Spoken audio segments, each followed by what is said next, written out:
नमस्कार, स्वागत है आप सभी का योर स्टॉक में। मैं हूं आपके साथ कविता थपलियाल और दिल्ली स्टूडियो से हमारी सहयोगी पूजा त्रिपाठी हमारे साथ हैं और हम दोनों अगले आधे घंटे आपके तमाम स्टॉक स्पेसिफिक सवालों के जवाब आपको देंगे। योर स्टॉक में न सिर्फ हमारे साथ एक्सपर्ट्स जुड़ते हैं बल्कि दर्शक भी जुड़ते हैं अपने सवालों के साथ।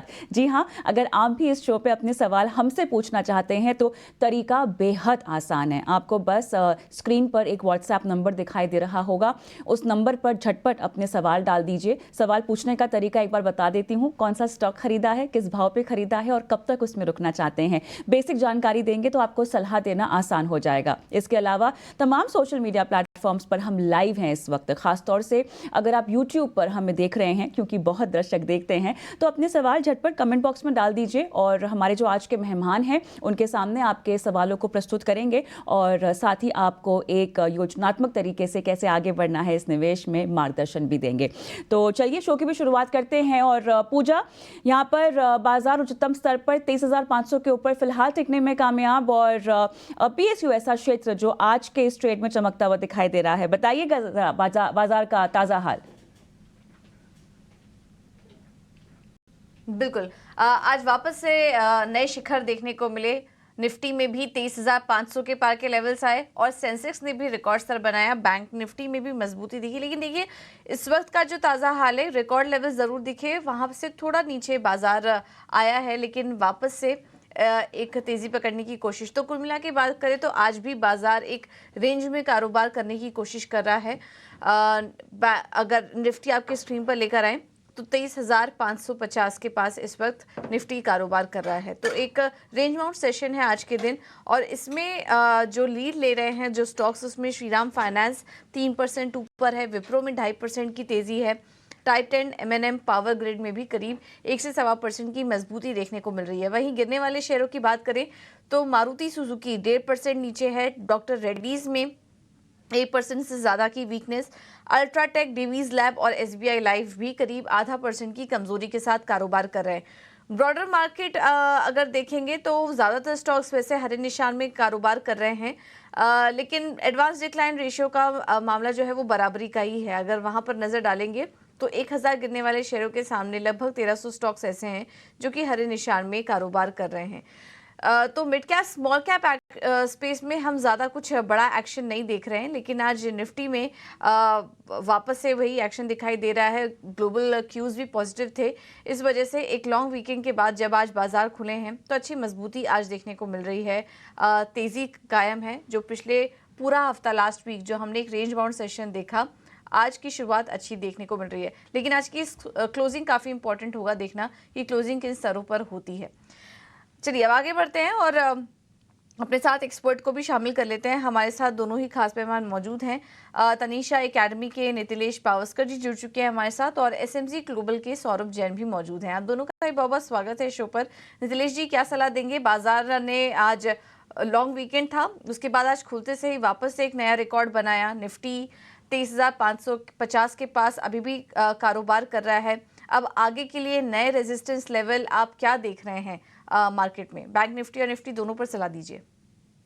देखो, मार्केट में अगर हम लोग देखेंगे तो एक अच्छा खासा इंपॉर्टेंट लेवल बेस फॉर्मेशन का बनते हुए नजर आया था 23,200। उसको मार्केट ने अच्छी तरीके से प्रोटेक्ट किया है और अभी मार्केट अच्छी ऊपर की दिशा में चल रहा है।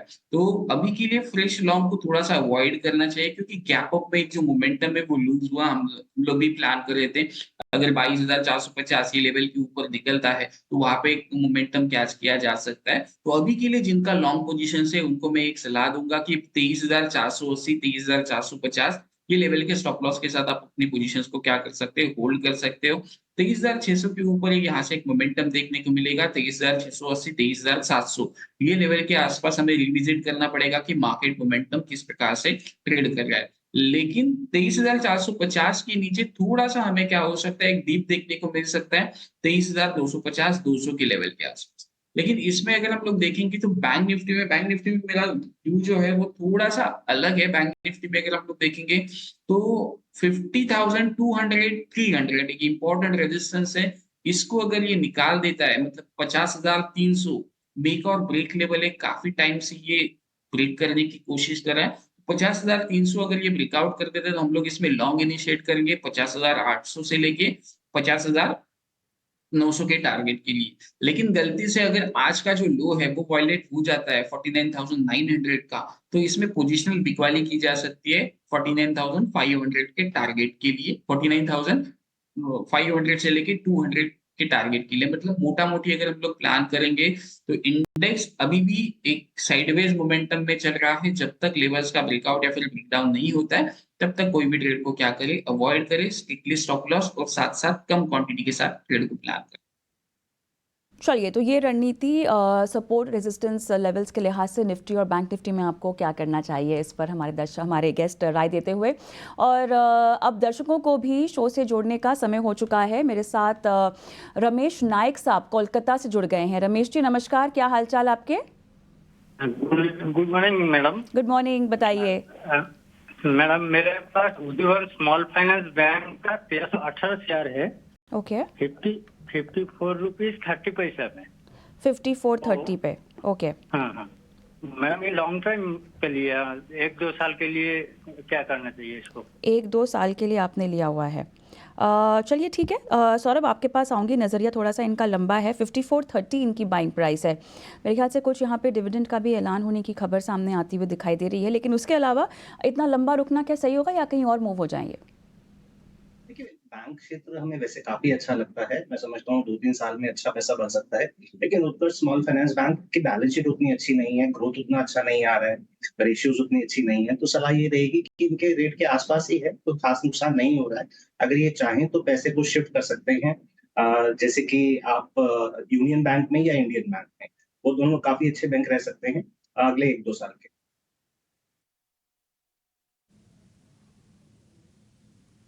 ओके, तो इससे एग्जिट कर लीजिए उज्जीवन स्मॉल फाइनेंस बैंक से, और इसके अलावा यूनियन बैंक अच्छा लग रहा है, वहाँ पर एंट्री ले सकते हैं। अगला सवाल ले लेते हैं। हमारे साथ कर्नाटक से गोपाल जी मौजूद हैं। गोपाल जी नमस्कार, सवाल पूछिए अपना, किस स्टॉक पर है? कब शेयर मैडम?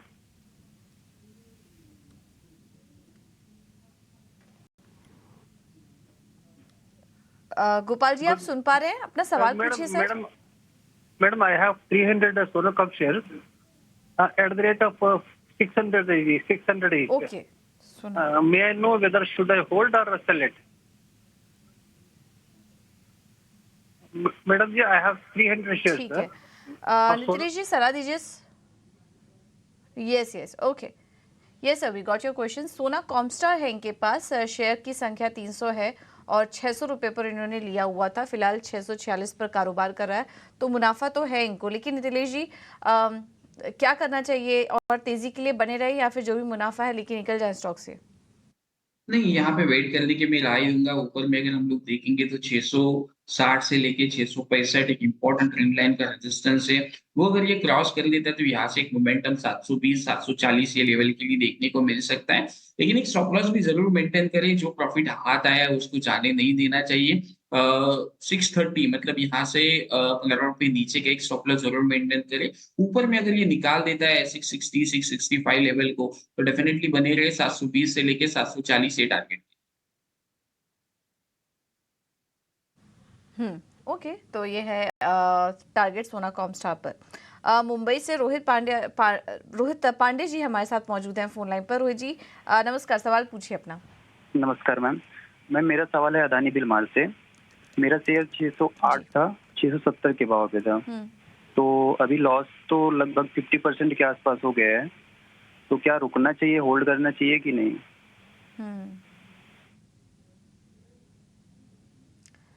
ओके ठीक है। सौरभ जी, काफ़ी ज़्यादा नुकसान हो रहा है इनको। अदानी विल्मर में थोड़ा ऊपरी लेवल पर लिया था, पहले की खरीद लग रही है। उतार चढ़ाव के बीच भी इनके जो लेवल्स थे वो अभी फ़िलहाल दिखाई नहीं दिए। हालांकि अदानी ग्रुप के स्टॉक्स ने रिकवर किया, लेकिन वो लेवल नहीं आ पा रहा है क्योंकि इन्होंने 700 पर एंट्री ले ली थी। अब भारी नुकसान हो रहा है अदानी विल्मर पर। क्या स्ट्रैटेजी होनी चाहिए इतने भारी नुकसान के बाद? थोड़ा वेट करें या फिर किसी और स्टॉक में आप स्विच करने की इनको सलाह देंगे? देखिए, पहले तो अदानी विल्मार के बारे में ही बात कर लेते हैं। कंपनी एफएमसीजी क्षेत्र से है, एडिबल ऑयल के बिज़नेस में है। एडिबल बिज़नेस और बिज़नेस में कंपनी को काफ़ी परेशानी हो रही थी, मार्जिन एकदम घट गए थे, प्रॉफिटेबिलिटी एकदम बैठ गई थी। बट मुझे ऐसा लगता है कि शायद कहीं न कहीं शेयर ने कुछ एक बॉटम ल बना लिया है। इन्फ्लेशन अभी कंट्रोल में आ रहा है, मॉनसून अच्छा हो रहा है और मुझे लगता है कि प्राइस प्रेशर्स अब उतने शायद नहीं रहेंगे। तो हो सकता है यहाँ से थोड़ा-सा आने वाले समय में हम ऑपरेशनल परफॉर्मेंस है बेहतर होते हुए देखें। अच्छा, दूसरा जो सवाल आपने पूछा कि क्या इसमें बने रहना चाहिए? एक और ऑप्शन भी हो सकता है कि आप यहाँ पर नुकसान बुक कर लें और जैसे कि और एफएमसीजी क्षेत्र में कंपनियाँ हैं जैसे कि बीकाजी है या डाबर है, आप पैसे को वहाँ पर भी शिफ्ट कर सकते हैं यहाँ से निकलने के लिए।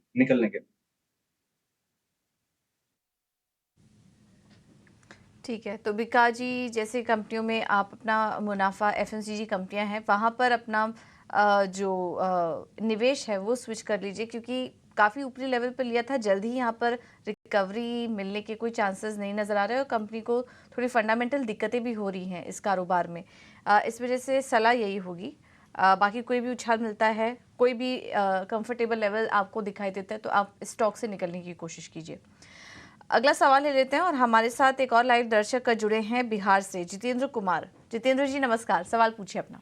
नमस्कार मैम। मैम मेरे पास जेएसडब्ल्यू इंफ्रा के 500 शेयर हैं एट द रेट ऑफ 210। तो मैं लॉन्ग टर्म व्यू जानना चाहता हूँ सर से। ओके, सौरभ जी आप ही सलाह दीजिए। लॉन्ग टर्म निवेशक हैं, ऑलरेडी अच्छा खासा मुनाफा है इनको, लगभग 50,000 का मुनाफा इन्हें हो रहा है जेएसडब्ल्यू इंफ्रा में। तो लॉन्ग टर्म के लिहाज से कंपनी कैसी लग रही है आपको? बने रहना चाहिए या फिर अभी एग्जिट कर लें मुनाफा लेकर? जी, मेरे हिसाब से इन्होंने बहुत अच्छे भाव पे लिया है और कंपनी बहुत अच्छी है, जेएसडब्ल्यू समूह की कंपनी है। इंफ्रास्ट्रक्चर क्षेत्र काफ़ी अच्छा लग रहा है, कंपनी एक्सपेंशन में भी है, ऑपरेशंस परफॉर्मेंस भी कंपनी की बढ़िया है।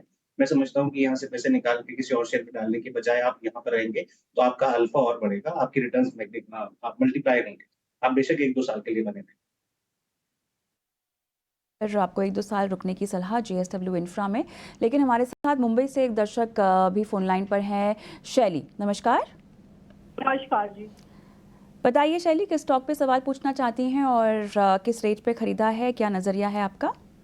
हाँ जी, मेरे 2 स्टॉक्स हैं। पहला है कोटक बैंक। मेरे पास 133 शेयर्स हैं। मैंने 141.87 पे खरीदा हुआ है। क्वेश्चन है कि मेरा लॉन्ग टर्म व्यू है कि होल्ड करूं या सेल करूं। ओके। और दूसरा मेरा स्टॉक है आरती ड्रग। ओके। मेरे पास क्वांटिटी है 294, प्राइस इज 320.14। इसमें भी मेरा लॉन्ग टर्म व्यू है, but the question is whether I should hold it और सेल इट। चलिए ठीक है, दोनों में ही आपका जो नज़रिया है वो लंबा है। तो सौरभ आपके पास ही मैं आना चाहूँगी। फ़िलहाल तो वैसे आपको मुनाफा होता हुआ दिखाई दे रहा है कोटक बैंक में, आपको मुनाफा बांधना भी नहीं है शैली? That is the question कि should I book the profit and invest the money somewhere else? अगर इसमें अच्छा और आगे व्यू है तो I can continue, else I can book this profit. Okay चलिए, फ़ोन लाइन कट गई लेकिन सवाल समझ में आ गया इनका। तो सौरभ बताएं, प्रॉफिट बुक कर लें, पार्ट प्रॉफिट, या इसमें और 1 साल क्योंकि रुकना चाहती हैं तो आप रुके रहने की सलाह देंगे इनको? देखिए, कोटक महिंद्रा बैंक काफ़ी अच्छा बैंक है, कोई परेशानी नहीं, वैल्यूएशंस भी काफ़ी कंफर्टिंग हो गए हैं अभी। लेकिन 2-4 ओवरहैंग्स हैं जिसकी वजह से नहीं चल रहा है, अंडर परफॉर्मेंस आ रही है। मैं समझता हूँ प्राइवेट क्षेत्र में ही अगर ये यहाँ से पैसा शिफ्ट करने में इंटरेस्ट रखती हैं, तो एक्सिस बैंक ज़्यादा अच्छा लगता है। मुझे लगता है कि वहाँ पर जो रेशियोज़ हैं और जो अलाइनमेंट है सिटी के एसेट्स लेने के बाद और जो जिस तरह से मैनेजमेंट का कॉन्फिडेंस है, वो कहीं ज़्यादा बेहतर है। तो यहाँ पर सलाह मेरी यही होगी कि आप कोटक बैंक से निकलकर एक्सिस बैंक में चले जाएँ। दूसरा, आपने फार्मा क्षेत्र की बात करी, आरती ड्रग्स की। यहाँ पर फाइनेंशियल परफॉर्मेंस थोड़ी अब बेहतर हो गई है। स्टॉक ने अंडर परफॉर्म ही किया है। फार्मा क्षेत्र की एक दूसरी कंपनी काफ़ी अच्छी लगती है, जैसे कि नेटको फार्मा। अगर आप चाहें तो यहाँ से पैसे निकाल कर वहाँ पर डाल सकते हैं। वैल्यूएशन भी काफ़ी कंफर्टिंग लेवल पर है। तो मेरी सलाह ये होगी कि कोटक और आरती से निकलकर एक्सिस और नेटको में स्विच करें। चलिए, तो यहाँ पर 2 बदलाव और दोनों ही काउंटर्स में कमोबेश आप मुनाफे में ही हैं, तो आपको यहाँ से मुनाफा बांधकर एक्सिस में और नेटको फार्मा में निवेश करने की सलाह दी जा रही है।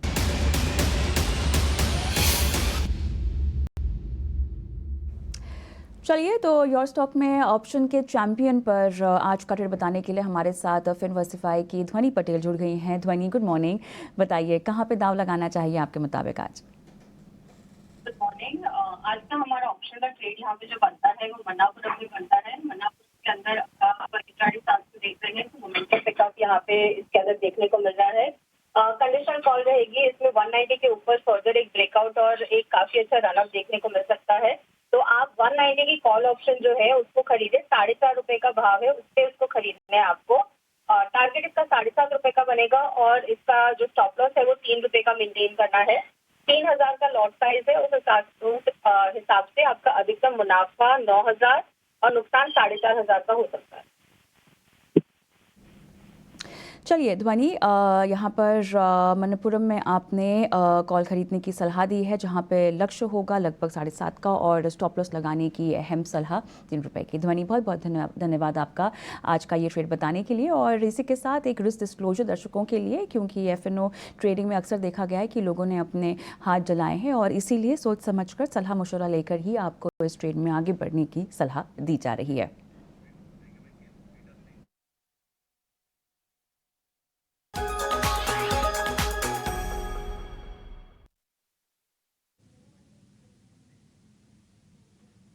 और एक्जिको की आज 49% प्रीमियम पर शानदार लिस्टिंग हुई है। कंपनी के ग्रोथ प्लान को लेकर बातचीत के लिए हमारे साथ जुड़ गए हैं कंपनी के MD और चेयरमैन आलोक वाजपेयी और डायरेक्टर रजनीश कुमार जी। रजनीश जी, आलोक जी, आप दोनों का ही बहुत बहुत स्वागत है ET नाउ स्वदेश पर। बहुत बहुत शुक्रिया समय देने के लिए। और पहले तो इस दमदार लिस्टिंग के लिए कंग्रेचुलेशंस आपको। शेयरधारकों को भी आज बेहतरीन मुनाफा हुआ है आज लिस्टिंग वाले दिन ही। तो सबसे पहले तो आपसे जानना चाहेंगे आलोक जी, पहला सवाल आपसे होगा। अब लिस्टिंग तो हो चुकी है, कंपनी ने फंड भी रेस कर लिए हैं, अब आगे के ग्रोथ प्लान्स क्या हैं, क्या स्ट्रैटेजी होगी आपकी, ये हमारे दर्शकों को थोड़ा समझाइए।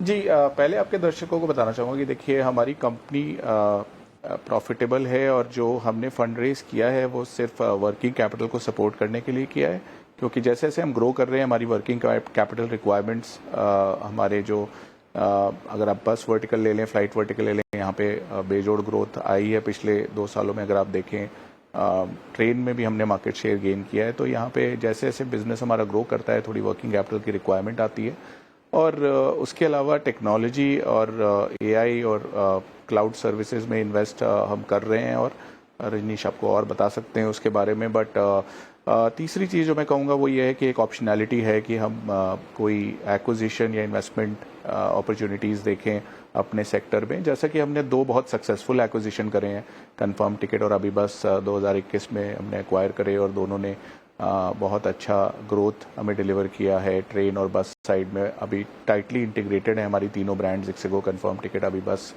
और हम यहाँ होटल्स में अभी नए खिलाड़ी हैं, हमने दिसंबर में ही होटल्स OTA लॉन्च किया है और यहाँ पे अभी ग्रोथ की काफ़ी उम्मीद है। आलोक, काफ़ी विस्तार से आपने समझाया, लेकिन इसी बात को थोड़ा सा और समझाइएगा रजनीश, न सिर्फ इस बात को कि आप कैसे आगे बढ़ रहे हैं अपने तमाम नई योजनाओं को लेकर, साथ ही क्योंकि छोटे मझोले टियर 2 टियर 3 टाउन्स हैं वो भी आपके फोकस में है और मेरे ख्याल से उसमें आगे बढ़ने को लेकर भी आप एक रणनीति बना रहे हैं। रजनीश, बताइएगा कि यहाँ पर एक तो ट्रेंड कितना अलग है महानगरों के मुकाबले और कैसे आप अपने पैर यहाँ पर और डीपली पसार रहे हैं।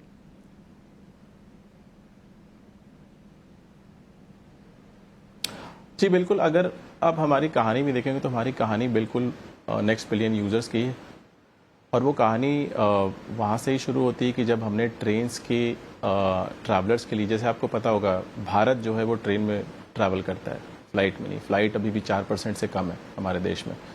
और उनकी प्रॉब्लम्स उनकी प्रॉब्लम सॉल्व करना हमने जब शुरू किया 2014 में, तो हमें यही समझ में आया कि उनकी जो प्रॉब्लम थी वो ट्रांजैक्शन से रिलेटेड नहीं थी। उनकी प्रॉब्लम थी उनके ट्रेन का PNR प्रेडिक्शन उनको नहीं पता होता था, उनको ट्रेन का लोकेशन नहीं पता होता था। और ये सारे जो प्रॉब्लम्स हमने जो सॉल्व करी, इससे हमने यूज़र्स का वो जो ट्रस्ट गेन किया है, उसी की बदौलत आज हम 43 करोड़ एनुअल एक्टिव यूज़र्स के मुकाम पे पहुँचे हैं। और इस नंबर की सबसे बड़ी बात यह कि ये सारे के सारे यूज़र्स, इसमें जो मेजॉरिटी ऑफ यूज़र्स है वो हमारे टियर 2 टियर 3 टाउन से आते हैं।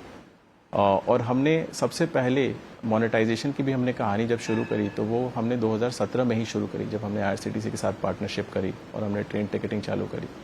और वो उसके भी ग्रोथ का यही रीज़न है कि जो ट्रस्ट हमने बिल्ड किया उनकी कोर कस्टमर्स की प्रॉब्लम्स को सॉल्व करके, उसकी वजह से वो ग्रोथ आई और उस ग्रोथ की वजह से हमें मोनेटाइजेशन में भी काफ़ी प्रॉब्लम नहीं आई। और अभी ये बस शुरुआत है। अभी हमने फिर 2019 में 18 में फ़्लाइट्स और 2019-20 में बस में भी एंट्री मारी और लास्ट ईयर दिसंबर में हमने होटल्स में भी अपनी एंट्री मार ली है। अभी ये बहुत अर्ली डेज़ है। मैं यही कहना चाहूँगा कि वैसे आज हमारी लिस्टिंग हुई है बट अभी भी ऐसा लगता है कि ये पहला दिन है हमारे लिए। आपको एक छोटा सा उदाहरण दूंगा क्रिकेट का कि जब हम अपने प्रिय खिलाड़ियों को देखते हैं पिच की तरफ बढ़ते हुए और जब वो अपने उछलते हुए, कूदते हुए, फ्लेक्स करते हुए, वार्म अप करते हुए पिच की तरफ जाते हैं, तो हमें भी वो देख के यही लगता है कि जो पीछे के 17 साल हैं वो उसी ढंग का एक वार्म अप ही है, नेट प्रैक्टिस है जो हम कर रहे थे और इनिंग्स की शुरुआत जो है वो आज से हुई है। तो पारी अब शुरू हुई है और इस पारी के लिए हम अब पूरी तरह से तैयार हैं बिग लीग में मैच खेलने के लिए और ये शुरुआत अब हमारे लिए एक नया सिरा होगा जिसके लिए हमारी पूरी टीम और हम लोग बिल्कुल तैयार हैं। बिल्कुल, और उसके लिए बहुत बहुत शुभकामनाएं आपको। लेकिन आलोक जी, थोड़ा हम समझना चाहेंगे, अब पिछले 3 साल का जो हम ग्रोथ देख रहे थे आपके रेवेन्यू और प्रॉफिटेबिलिटी में 162% की ग्रोथ, रेवेन्यू मुनाफा अगर देखें 120% की ग्रोथ कंपनी दर्ज करेगी, तो काफ़ी अच्छा यहाँ पर ग्रोथ परसेंटेज भी रहा है। लेकिन हम देख रहे हैं कि कंपटीशन भी काफ़ी ज़्यादा है इस स्पेस में। करंट मार्केट शेयर अभी आपका फ़िलहाल कितना है, अगर आप वो हमें थोड़ा बता पाएँ, और इस कंपटीशन को देखते हुए क्या कंपनी आगे भी ये जो ग्रोथ है मेंटेन कर पाएगी प्रॉफिटेबिलिटी के फ्रंट पर?